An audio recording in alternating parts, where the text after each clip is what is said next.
How we going, guys?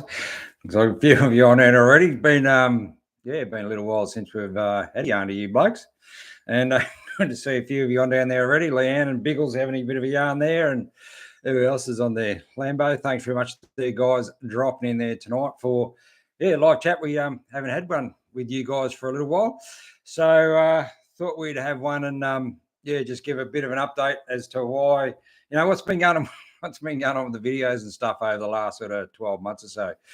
G'day, Biggles. Thanks, guys. How are we all? Matt, and thanks very much. Good on you guys. Thanks very much there. Adventure Outdoors. Good on you guys. Thanks for dropping in. So, what has been going on? Well, been a little bit going on, but so I thought, been getting quite a lot of messages from people dropping in, see if I'm all right with stuff, because things are going pretty quiet in the last 12 months, and make sure everything's going all right. So, what has been going on? So probably one of the main reasons for the drop off of the videos was probably burnout was probably one of the big reasons. There's a couple, but burnout was probably one of the big reasons. I don't know if any of you guys, running YouTube channels or do a lot of filming and stuff, and there's a lot of damn work goes into these things, and especially when you film them all myself and present them all myself, then you got to do the edit all yourself. There's a truckload of work goes into it, and there's gets to a point where you need a bit of time out for it, because prior to COVID, I was full time into YouTube prior to COVID. Where I was dishing out one video every week, and fair income, that was a mountain of work. And to be really honest, probably COVID for me probably came at probably a good time, because it actually put me into a forced break, because I was at the crossroads then.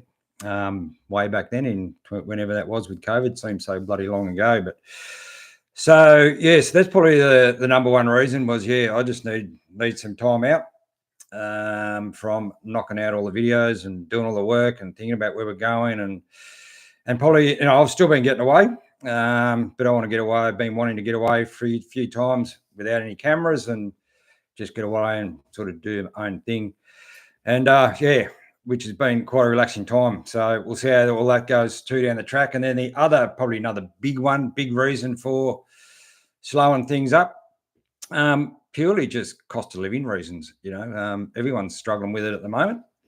And, cost of living's a big one, and been going on for a long time. And, and making YouTube videos, they aren't cheap to go and make them. By the time you do your fuel, run around costs and all that sort of stuff, and food and all your time it takes to put into making these videos, they do cost a fair bit of money. And, my channel's not massive.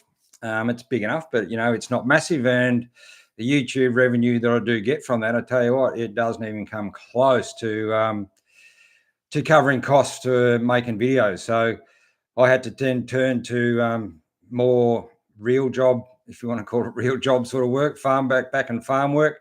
So I've been able to go back to that sort of pretty well full time for last 12 months or so, and that's another reason too why the videos have had a bit of a drop off, because I've just been flat out working hours with keeping things ticked over, paying bills and all the rest of it. But I'd like to get back into it at some stage down the track, and a few of you on here, good on you there, Scotty. Land Cruiser, thanks very much there, guys, dropping in tonight. Really appreciate all that.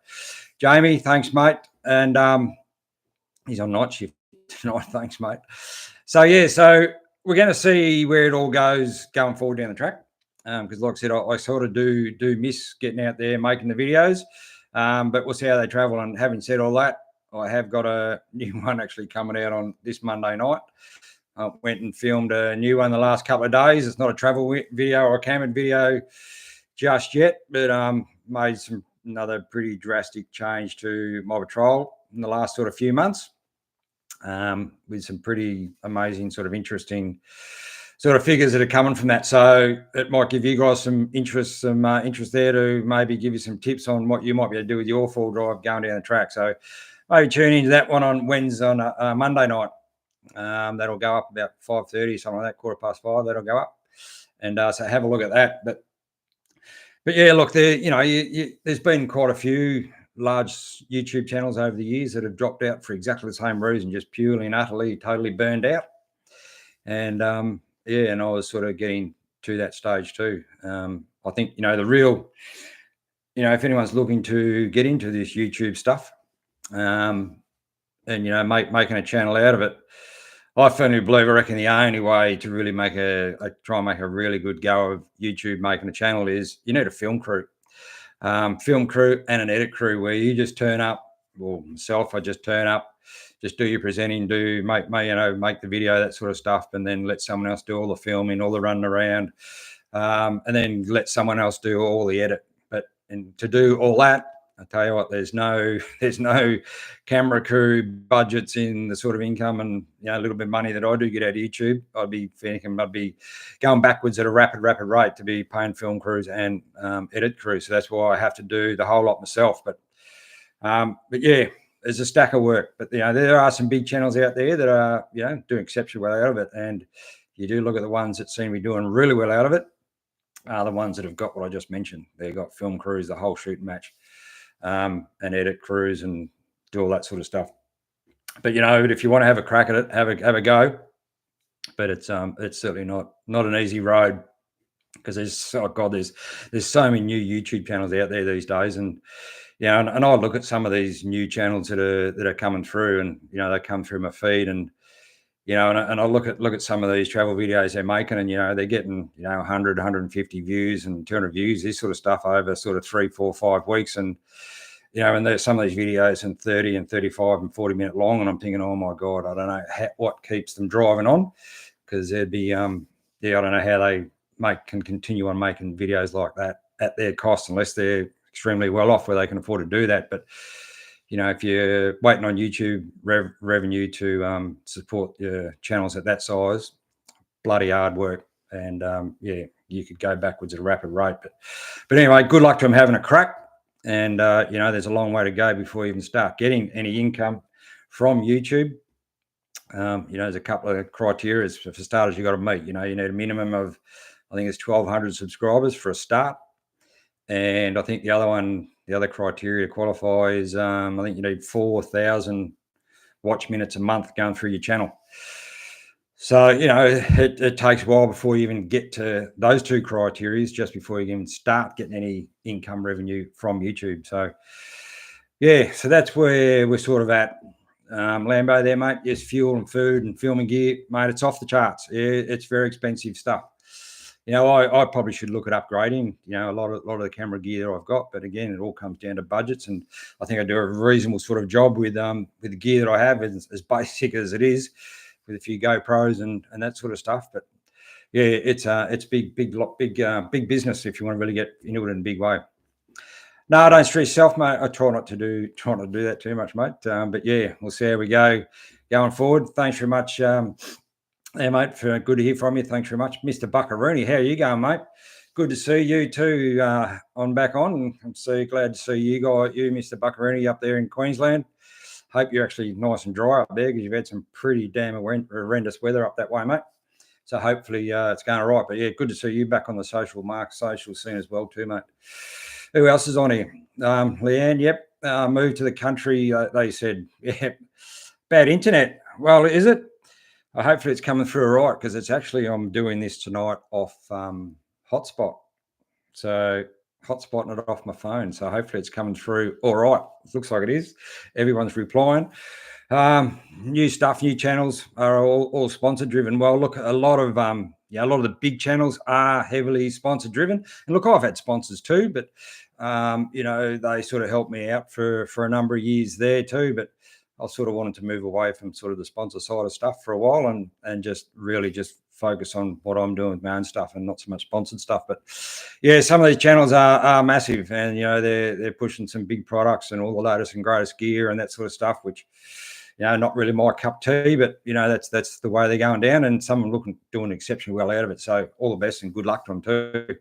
They're making a business out of it, and you need unfortunately you do need some sponsors behind you to really have a good crack at something, whether it be YouTube or TV or whatever. You need some good backing behind you, unless you can finance it yourself, which not many of us can.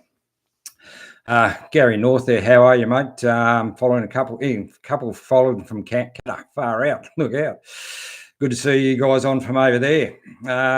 who else is there? Hemi K's are on the patrol now, mate. She's got just over 430 odd thousand, 435,000 on the ticker of the old patrol now, and mate, still going well, even though it's had the 2 head works been done on over the last sort of 16 years since I've had it, but it's still going really well. So no chances on what I'm going to do with that at this stage, but yeah, going to hang on to her. It's just going good. Ground control is coming from just down the road, mate. Drew, and how are you, mate? Thanks very much. They're dropping in tonight. Scotty, how are you? I always enjoy the videos, mate. Thanks very much. I've watched many of them time and time over. Yeah, thanks very much. My campfire cooking setup is all thanks to you. Greatly appreciate that. That's good feedback. Look, I love seeing feedback like that where, are actually helping people out, and giving people some good ideas on places where they can go and tips and like the bush cooking stuff there, it's, you can't beat the old bush cooking. It's pretty basic, simple stuff. And we need to sometimes get back to, that way of life. Just, get out in the bush and get right back to basics, because the way camping gear and camping setups are going these days, they're fairly moving away from that in massive direction. So, yeah, simple's the way to go. TikTok, how you go, mate? It's very hard to be successful on YouTube, but I think you're passionate enough and you'll eventually get there. Yeah, look, it is really hard, mate. As I say, especially as a solo operator, it's extremely hard, but yeah, I just try and do the best we can do with it. And keep plugging along and try and keep making as many videos as we can. But unfortunately, the work situation is getting in the way a fair bit at the moment. But we'll see how we go with going forward down the track. Why do you go bush? To get away from it and relax, or take care of yourself, mate? Bit of both there, Patrick Stewart. It's actually a really good question.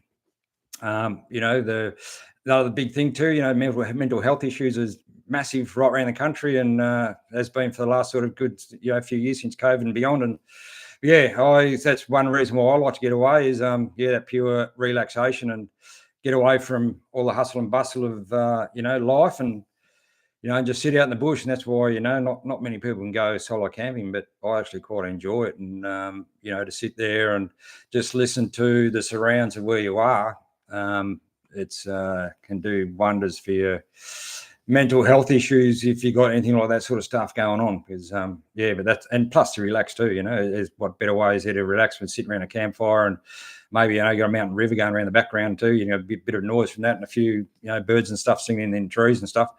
Yeah, total relaxation, and really good for peace of mind. That is for sure. But really good question there, mate. Where are we going here now? Who's got there? Can you make complicated? What's that? Make a video of you swinging the billy around and earn some bucks off it. Probably not, mate. But yeah, I do like swinging that billy around whenever I get an opportunity. When I'm making good old billy tea out there, works a treat. Actually, a guy asked me today. He sent me a question on my billy tea video that I make how to make it, and he asked me if does it work with coffee. And I thought, well, I've never known anyone to be swinging a billy around making coffee, but yeah, he only asked me that question. I got that today. Interesting one, but yeah, I've never tried coffee. Always had just the tea situation going on. It's there, Legend. Thanks, love the videos. Thanks very much there, Trent. Hope they come back soon. And the old country cooking is my favourite, mate. Look, I absolutely love it too. And you just can't beat it. But greatly appreciate that. Thanks very much. What else we got there? Nothing better than solo camping. Just love it. Sit around and listen to the nature. It's best. Yeah, actually, Lee, it is. It's pretty amazing. Can have a pretty amazing impact if you're up for that sort of thing. Going out there by yourself and sitting out there in the bush by yourself, and because it's not for everybody, that's for sure. But if you can handle, a night or two out there on your own, you don't necessarily have to go super remote to have a good solo camp. You can be where other people are, but if you've got enough distance between yourself and them, well, you can still have a really extremely great experience out there by yourself, and just enjoy that environment. You don't have to be even off full drive, and just be off a main dirt road somewhere and sit by a river with a campfire. Pretty amazing impact it can have. Let me give you the drum. Lambo, the camp oven roast chicken in your backyard. Yeah, mate, that was an absolute cracker, the roast chicken. That does get quite a few views and quite a few comments on that roast chicken, which I made. That's one of the COVID videos. All the ones in the backyard were all made during COVID time when we couldn't travel. But yeah, that roast chicken is an absolute cracker, and feeding and cooking it in the camp oven, can't beat it. One of my favourites is the solo camping. You sit by the river and read a book. Absolutely love it. Yeah, look, if that's your thing, reading books. Some people like to get out there by themselves and have a bit of music and that sort of thing going to, which probably isn't a bad thing too. Sometimes you can use the music as like a bit of company. Have a bit of background music going on where you're sitting by a fire or by a river or whatever else, or out there on your own. Bit of music works pretty all right too. Good to see you back. Thanks very much there, Chris. Greatly appreciate it. Your cooking camp videos are the best. To see another one on the camp oven cooking, mate. Yeah. You just can't beat it. It's a great way to go. That's for sure. If you can, just get back to that simple, basic life, which is how I sort of started. Well over 50 years ago when I went through Cubs and Scouts and Venturers, and that's how all that stuff was done through billies and camp ovens. That's why I still use billies today, billies and camp ovens. If it ain't broken, don't change it. So that's why I keep using it. Mr. Buccarini, how you going there, mate? Nas, I've been speaking to Nas about running that charity in March 26. He has spoken to me about that, mate. Apparently it's going to be down here in the high country. That's correct. Yeah, he has mentioned that. I chat with Nas a fair bit, mate. So he's keeping me in the loop on that. And on where that's going to be. We've spoken about that on possible couple of locations for it. I think he may have the spotlight sorted out for that. But yeah, if all going well, I'm around at that stage, mate, I'll be there with bells on. It'll be a great event. So hopefully see you there, Mr. Buccarini. You'll come down for that. It'd be great to catch up, mate. I guess it's you're passionate. That's why people enjoy your videos. Well, look, I do, mate. What you see in my videos is I express my true feelings when I'm out there. There's nothing pretending when I'm going out there. Not trying to pretend something that's not. What you see in the videos is just how it is, and my relaxation when you see me sitting by a river or sitting by the fire, it's as real as raw as you can get. And that's just how I feel, and that's what I enjoy about being out there. And I suppose that's probably one reason why it comes across as well as it does when you get feedback like that. So yeah, really good, appreciate it. Meantime, time to plan another empty esky trip. Yeah, look, that was a pretty good trip, that one we did. Leanne, back just after the bushfires, where we went through all the bushfire affected towns, right through. We started in Bruton there in country Victoria and finished up in Cobargo up in New South Wales. And I've just come back through. I was in Bateman's Bay there last week. Had to go and get some repairs done on my camper trailer, so I took my camper trailer up there and came back through Cobargo, where for those of you who saw them, I've seen Cobargo on the TV during those horrendous bushfires of 2021, 1920, where the town was pretty much decimated. Well, it was good to see you go through the town there last week and see it's really coming back to life. A lot of shops that's still just being built, like only just being built now. There's some big shops right in the main street there as you drive through, and like they're only at foundation stage. It's amazing how long it's taken, to get that town back up and going again. After nearly 4 years, and they only got foundations going back in the ground now, and tradies all over it, rebuilding some shops in the main street. But anyway, good to see something's finally going on there. But that was pretty bad, those bushfires from those years ago. Anthony and video, mate. Yep. And Blue Rag explains wheel lines.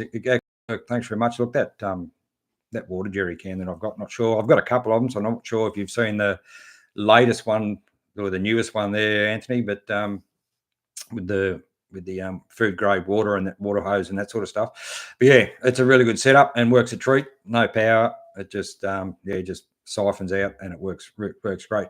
And Blue Rag, Blue Rag's an interesting track at the moment. It's all over social media. It's pretty full on.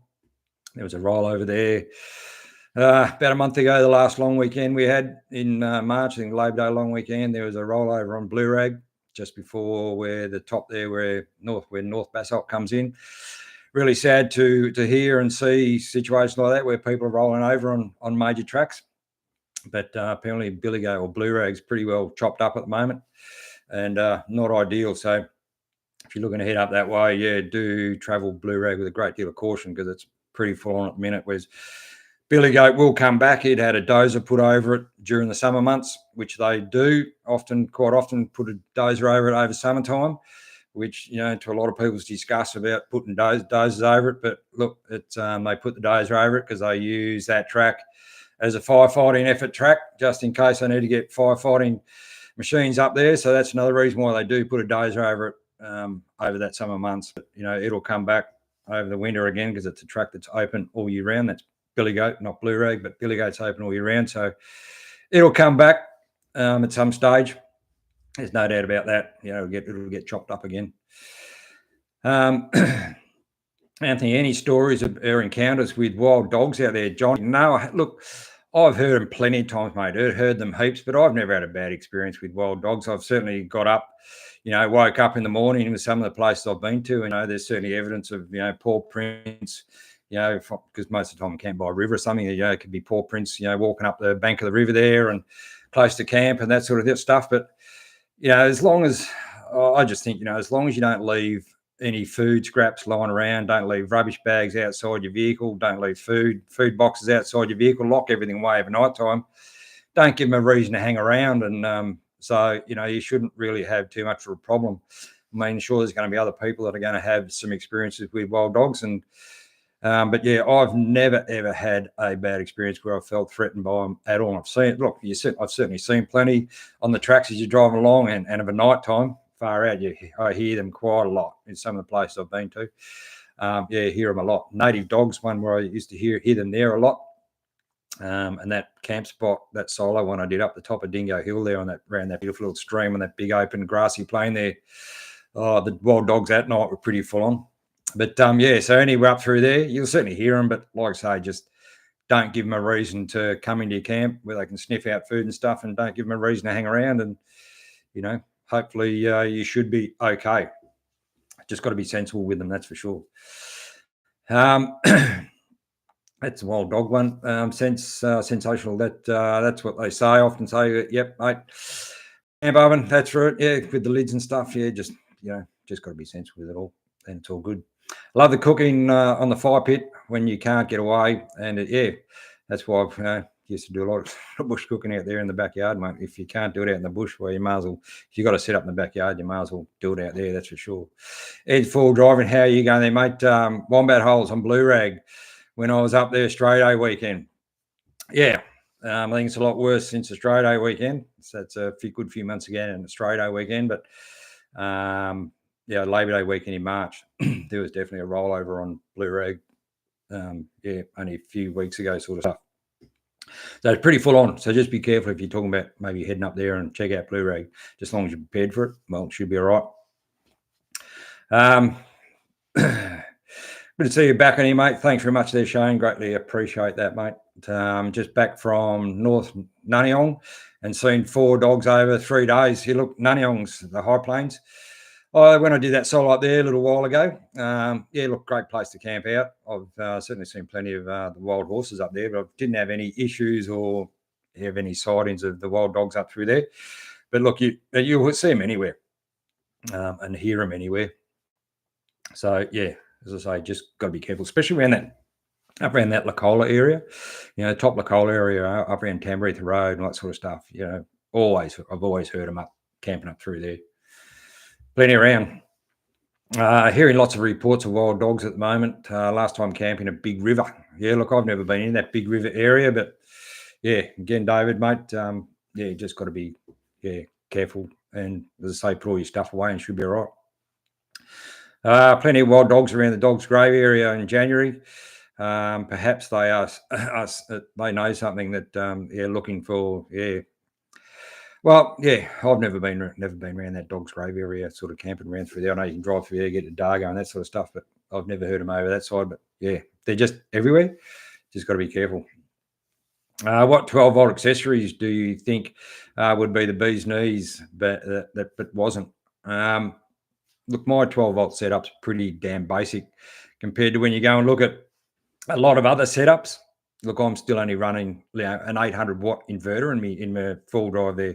800 watts these days, far out. And I went from a 300-watt to the 800-watt, and I thought that was a big jump for me. But, and I've only got the 100-amp-hour lithium battery in the back of my patrol there. And look, that's working great for me. My setup's great for me, but I haven't got, I'm not running, coffee machines and all this sort of stuff. So I just think with 12 volts, keep them as basic and as simple as possible. And just all depends on what you want. A lot of people now, they're, standard inverters to be like 2000 watts, as my little 800 watt. It's just small fry compared to some of these massive inverters that people are running these days, because they're running induction cookers and coffee machines and all that sort of stuff. And they just got, they open up the backs of their full drive and lift up the lids of their tray backs. There's just wires and stuff going everywhere. And I think, oh, far out, I'd nearly need a electronics engineering degree just to work out how to use half of this damn stuff. So my setup is as basic as it gets, and it works extremely well for what I run out of it. I don't really need anything bigger. I'm not, only thing I charge out of my inverter is generally a phone or a few camera batteries and stuff while I'm traveling around, and on my laptop, whatever else, and that's it. The battery there, it runs got my Pi oven running off that too, but generally only using the Pi oven when I'm driving. So, but it can run the Pi oven when I'm not driving. It does pull a fair bit of power out of it, but yeah. So my 12 volt setup's pretty damn simple, mate, and that's all I can say is try and do the same. Just got to work out what you want to run and what sort of accessory you want to run to how big a setup you've got to go. But I just think the bigger you go, it just creates more dramas when you got wires and fuses and stuff going everywhere. Potential nightmare if it's not done right. What's your favourite video you ever made on YouTube? Geez, Steve, that's a big one, mate. I'm not really sure. Favourite one. I really don't think I could nail down a favourite one. Yeah, look, don't know. That although that native dog one, that was pretty damn special out there. I can't remember what time of year it was when I went out to Native Dog there a few years ago and did that solo out there, and complete whiteout ice out overnight. And that puddle I went and checked out there just not far from camp and smacked a hole through the ice, and it was 15, 20 mil thick, the ice. It was just pretty amazing. Mother Nature's an amazing thing, and that's pretty high elevation up there, that snow country during winter. But that was a pretty special trip. That Native Dog had a beautiful spot there with the Buchan River going around the outside. Stunning little spot. That's anywhere east of anywhere further east of Omeo, the country just gets more and more amazing as far as the high country goes. So I certainly do pretty partial to that side. So I'd like to probably go over that way again and see a bit more, but I run out of time because tracks are going to start closing. A lot of that area shuts up, especially up high, Davies Plain, and Davies Plain's still shut anyway. You can't get past the hut, but all that country up the top up there, a lot of it gets locked up over winter, seasonal closes. So and look, and probably another area I really want to go back to, and that's go back to Fraser again. That series I did on Fraser Island, been there twice now to Fraser Island, and I don't know, there's just something about camping up. I don't know any of you if you've been there, but spending time up at Sandy Cape, the northernmost point of Fraser Island. That's pretty amazing place. That I've camped a lot of places, and one thing I do like about that place is that you are, once that tide comes in, you are 100% totally controlled by Mother Nature and the tides. Once that tide comes in, there's no beach, you can't get out. So if something goes wrong, you want to get out, you just can't. But the peace and quiet up there, it's something else, because not many people go that far because they haven't got the gear and the full drive and that sort of stuff to get there, and plus the remoteness. Phone reception's pretty well zero. And that's another reason too why I just love it up there. But if something goes wrong, you need to be totally prepared, because, as I say, once that beach comes in, that tide comes in of a twice a day, there's no beach if you want to get out and hurry. It just doesn't happen. So that's pretty special up there. Fraser Island, must get back up there at some stage. Mad Mick, how you going there, mate? Have you thoughts of doing a 3-day, 2-nighter tours? People that haven't seen much of the high country, look. Look, I don't run tours anymore. I don't had a guy message me on my Facebook, my Full Drive Facebook page only this afternoon, asking about if I run tours and things. And I don't run them anymore. I was a licensed tour operator probably about 5 years ago or something like that. Well, I did run tours for a while, but yeah, then I got out of that and then really focused on the YouTube stuff. But even to take people away, on people you don't know on a trip. If you're organising a trip, and anyone who's doing this sort of stuff, you need to be really, really careful about it with insurance issues. And so you certainly can't go accepting money off people if you're not a licensed operator and that sort of stuff. Because as soon as you accept any money, you're accepting full liabilities. And if something goes wrong, you're in a world of hurt. If something does go wrong, especially if you're taking money off people and you're not a licensed operator with all insurances, and even without being a licensed operator, if you're running Facebook groups or social media groups and all this sort of stuff, and you're the organizer of it all, and taking people away to show them around, you need to be really, really careful. There's a real grey area into it.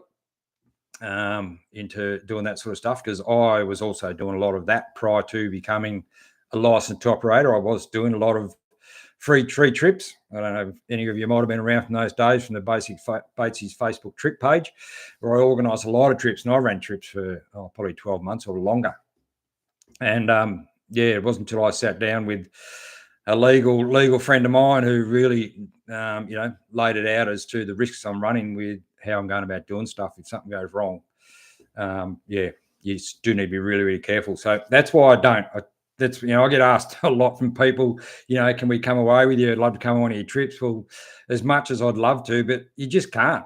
You just can't, because if, you take them away, people you don't know, whatever, and something goes wrong, you're in a world of hurt. If something seriously happens to them while you're away. So that's another reason why I don't get away with mates and that sort of thing. It's a little bit different. When you got people that you really, really know, it's a lot easier to do that sort of stuff, take them away, go running trips and that sort of stuff, because, 9 times out of 10, nothing's going to go wrong, and you're not going to end up in a legal court if something does go wrong. But it's totally different if you're taking a bunch of strangers away. So unfortunately, mate, that's why I don't run tours anymore as much as I'd bloody like to. But yeah, just can't.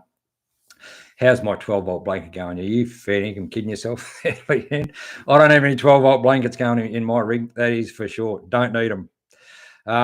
Basic is best. Ground control, absolutely, mate. Just keep it fair income simple. It's the only way to go. Mad Mick, then Tim would have to get liability insurance. Mad Mick, not sure who Mad Mick is. Would have to get liability insurance, etc. Well, yeah, if he's doing anything like what I've just spoken about, mate, you really need to get some legal advice as to what to do. And like I started out when I was doing those free tours, just taking organising through that Facebook page. I'd even look down the road of getting people just to sign a waiver, and even waivers, some waivers aren't worth the paper they're damn well written on. And I was advised really heavily to be very careful about waivers, back then, because if push comes to shove, there'll be something that they'll find that you haven't covered within your waiver. And again, you'll be in a world of hurt. Because when I was doing the licensed tour operators, I was covered by, I'd had to have $20 million insurance for a start to get a tour operator's license. I had that. So I was doing that, and I was getting people to sign waivers just to cover all bases. Back then, when I was running the licensed tour operators, all above board and all that sort of stuff, but I was still getting people to sign waivers, even though I still had the $20 million public liability insurance cover as well. So yeah, it's a really grey area. So you just got to be very, very careful there on if you're running trips. Would have to.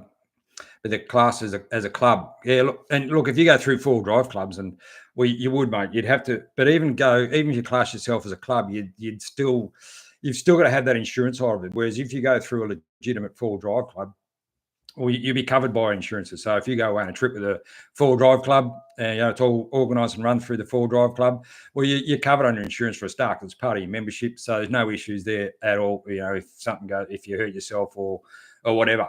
But you can't just call yourself a club and then and then think everything's going to be all right, because it won't.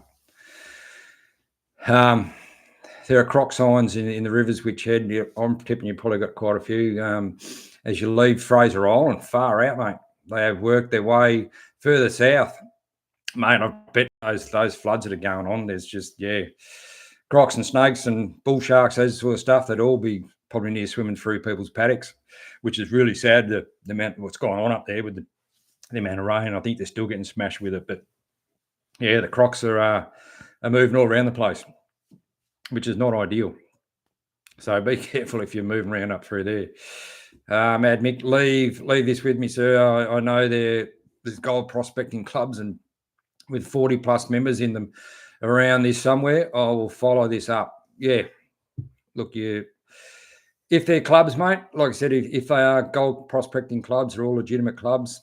That's all fine, I suppose. I suppose it's all fine if you're in a legitimate club, but if you're outside that realms of a club thing, and it just depends the whole structure of it, is how it's been organised and that sort of thing, But if they're totally free tours and you are the number one man in the front there that's, putting it up, you're organising it and just taking a bunch of strangers away, very, very grey area. So you need to be extremely careful with that sort of arrangement. Get some damn good advice before you go running too many of them. Because I'd hate for someone to get into trouble over it. So you do need to be extremely, extremely damn careful. Would you do guest appearances on other YouTube channels, Steve?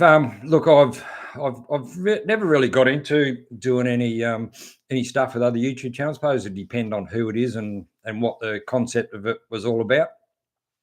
That's why I've sort of just always, just done my own thing rather than do collabs with other channels. But I've done a few guest appearances with four drive clubs in the past, and go down and chat about Victorian High Country and that sort of stuff. But not really thought about that, mate. But look, sort of open to a bit of everything. It all depends on timing and that sort of stuff and what's going on. But just have to see what the structure of it's about, and certainly see who it is that wants to look at something like that. Simple is best, and swag and the wooden box, mate, and the cooker and pans, etc. You don't need much else as long as you can, as long as you've got a pan there, you can cook some snags. And what you can't eat between two bits of bread, well, it's probably not worth eating, I suppose. So you can go out really, really damn simple, mate. Really damn simple and really damn basic if you want to go down that road. But I don't know. You look at the camp setups these days and some of the stuff I see getting through social media and videos and the builds and everything like that, I just feel you can shake my head. But anyway, each their own, and that's the way people want to go. So that's all fine. But camping setups are changing dramatically. The world's gone crazy. Whatever happened to the verbal at your own risk arrangement? Yeah, mate, look, absolutely. Where have those days gone? Well, they're well and truly out the window. They're gone because, you just can't do that sort of stuff. Those days are well gone, mate. Yeah, exactly, Johnny. Spot on. They're not around anymore, mate. So, they need to be really careful. Great to finally hear from you. It's been a while and you've been missed. Thanks very much there, Fred Nurk. Greatly appreciate your feedback there, mate, and good to see you on here tonight. Having a bit of a yarn. It's good yarn, actually. Bring back bring back the boats, Mr. Patrolhead. Thanks very much, mate. Look, see how we go down the track. Leanne, I've got to go. You got to go. Great chat. Take care, everyone. She's probably got to go and look after some medical situation somewhere. So take care, and we'll catch you around the track somewhere. So there we go. So that's that's what's been going on with the channel, guys. I think we sort of covered there on what's been happening. And I'm going to look at keeping a few going, a few new videos as we go forward. Got some places in mind, going down the track, but it's all going to have to see how it all pans out with work and all that sort of stuff as well. But anyway, as I say, a new video coming up on Monday night. It's only a short one, but might give you some ideas and about weight within your patrol, not so much in your patrol, but just weight in your full drive in general. And because I've gone crazy on it and I'm not finished it yet. So you'll see about that on Monday night if you watch that video. Just upload something when you're free, mate. Thanks very much, Steve K. Greatly appreciate that, mate. Righto. Do you still love your camper trailer? Oh, mate, Alan Powell, thanks very much there, mate. Look, I love that camper. It's been a great addition for me because I'm wanting to do a lot more longer duration stuff, and that's why I have it. The patrol certainly pulls it, no worries. It's only a bit over a ton with it sitting on the back. I set it up, no worries, easy, and it's just a great little thing. So yeah, I absolutely love the camper. It's been a great addition to my camping setup, especially for these longer duration trips rather than trying to spend 2 or 3 weeks away on a trip in a 85 centimeter wide swag and where you can't even stand up in it, can't even lift your head up in it. So yeah, it's been great. Absolutely love it. Still a good thing, mate. Righto, guys. Well, thanks very much. Greatly appreciate it. I've had a good yarn there tonight. And Mr. Buckarines will stay in touch with that fundraiser trip or trip that's coming up next year with NAS. We'll stay in touch and we'll see you guys a bit later on. We'll certainly stay in touch. We should do a few more of these because, just talk about general stuff. It's been good. Been a good yarn. Thanks very much, Biggles. Mad Mick. Good on you guys. Thanks very much. Really appreciate it. And we'll see you next time. Take care. Hooroo.